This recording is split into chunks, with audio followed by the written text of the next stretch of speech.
Shout out to Caressa McKnight for sending me this article. And before I get into it, let me just say that this past week, since the passing of Kobe Bryant, his daughter, and those 7 other individuals on that helicopter, but specifically Kobe Bryant, America as a collective has shown their natural ass in more ways than one. Like I said, if America as an establishment didn't shock me or surprise me by its antics, I would be absolutely devastated to hear what I heard this week alone just on social media. This leads me into this right here. So we all know that this is Kobe Bryant and his wife, Vanessa Bryant. I had said on my Twitter account, and those of you who follow me saw it as well, I said if I was Vanessa Bryant, I would sue for defamation of character on behalf of her husband for all the slander they had put out there about him for the last week since his passing. Mind you, it hasn't even been a full week yet. Well, by the time this video uploads, it'll be a full week. But then I had to be informed that because Kobe Bryant is deceased, it's pretty much a free-for-all. Hence why that whole Leaving Neverland thing stuck with Michael Jackson. And why with the whole Russell Simmons thing, that one did not stick because he's still alive and breathing. But can you imagine what it's going to be like when Bill Cosby passes and all the stuff they're going to come out with about him? But the thing is, it's kind of hard to tell, too, because like with R. Kelly, he's still alive. And that whole surviving R. Kelly thing is nothing but one big hit piece. Both of them, all 3 of them, because remember, it was a 3rd documentary as well. But all of this stuff that they're going at with Kobe Bryant, even though he was he was never charged with anything, though it turned out the woman lied. Well, it brings me to this. Because now Vanessa Bryant and the family has finally spoken out. They said the family calls out media's use of unnamed sources and blind quotes following accident. This article that I'm reading from was posted on Complex on January 31st, 2020. And it reads, following the death of Kobe Bryant, his daughter Gianna, and 7 others, his family has issued a statement asking for privacy while criticizing the media for the false reports that emerged soon after the news first broke. We are disappointed in some media's broad use of unnamed sources and blind quotes and remind everyone that the Bryant family will speak on our own behalf when appropriate, Kobe Incorporated President Molly Carter said in a statement to the Los Angeles Times.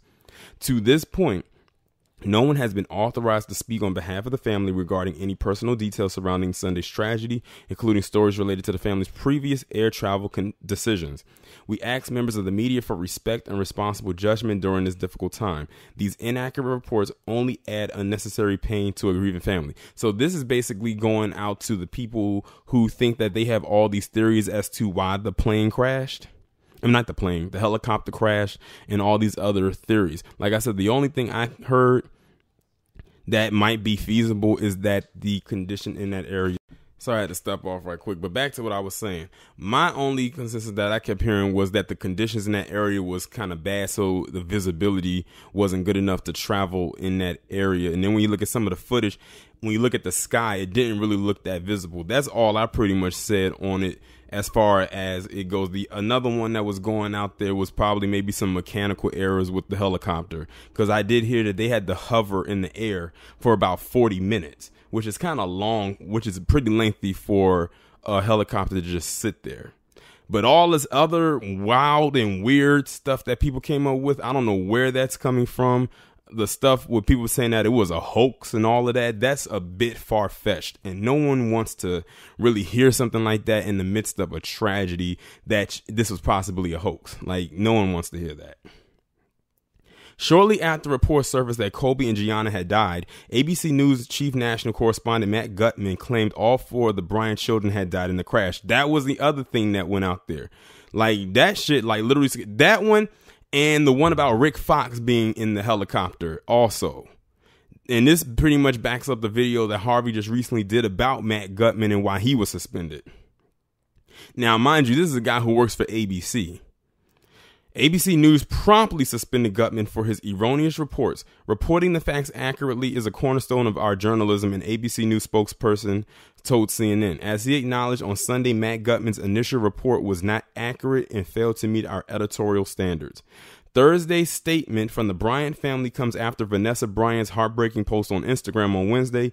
There aren't enough words to describe our pain right now, Bryant wrote alongside a photo of their family. I take comfort in knowing that Kobe and Gigi both knew that they were so deeply loved. We were so incredibly blessed to have them in our lives. I wish they were here with us forever. They were our beautiful blessings taken from us too soon.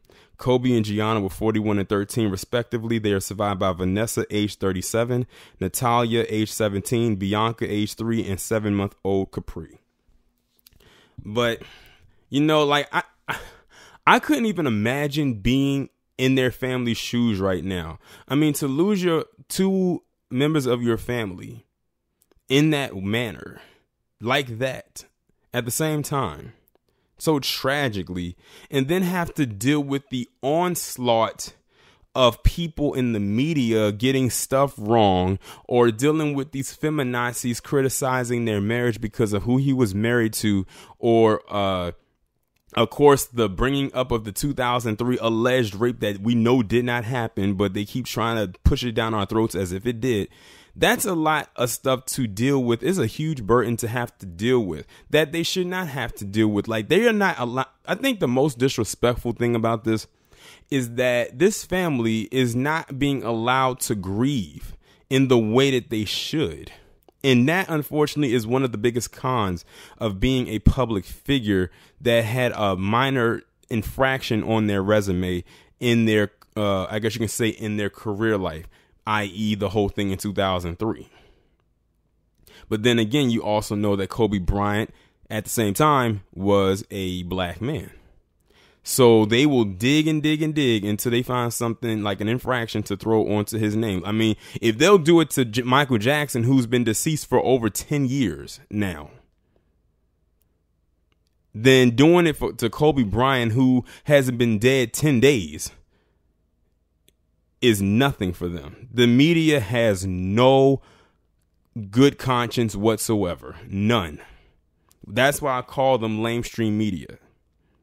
I mean, Kobe Bryant, his daughter, and the other victims aren't even in the ground yet. They haven't been buried. They haven't had a proper funeral yet. And look at all the stuff they have did or brought up against this man, and the blatant disrespect brought to his family in less than a week. Like, I don't know how I could possibly even deal with this. Like, I think Vanessa Bryant had to turn off the comments to all her social media platforms, and she just made a statement on Thursday. And then, you know, I feel bad for the oldest daughter because she has asthma, and they said she was hyperventilating when she found out what happened and she could barely breathe. And I think they had to rush her to the hospital. So it's a lot to have to deal with. And I also feel bad for their youngest daughter, the one that was just born, the 7-month-old, because she'll never know her dad or her older sister. So imagine her going older and asking where her father is, or where her big sister is. And they have to tell her what happened. Like, how devastating that's going to have to be to tell a child. But yeah, it's a lot to deal with, but I'm sure that the family has a huge support system behind them, and not only just Vanessa Bryant and their kids, but also his family, like his sisters and, you know, his parents having to deal with that as well. And also, you know, because they lost a son, they lost a granddaughter, they lost a niece. So, you know, it's crazy. And the same thing on her side of the family as well. They lost a son-in-law, and they lost a granddaughter. But y'all let me know what y'all think about this down in the comments. Like, share, subscribe. If you haven't done so already, make sure you follow me on Twitter, have the notifications turned on, and I'll talk to you in the next one.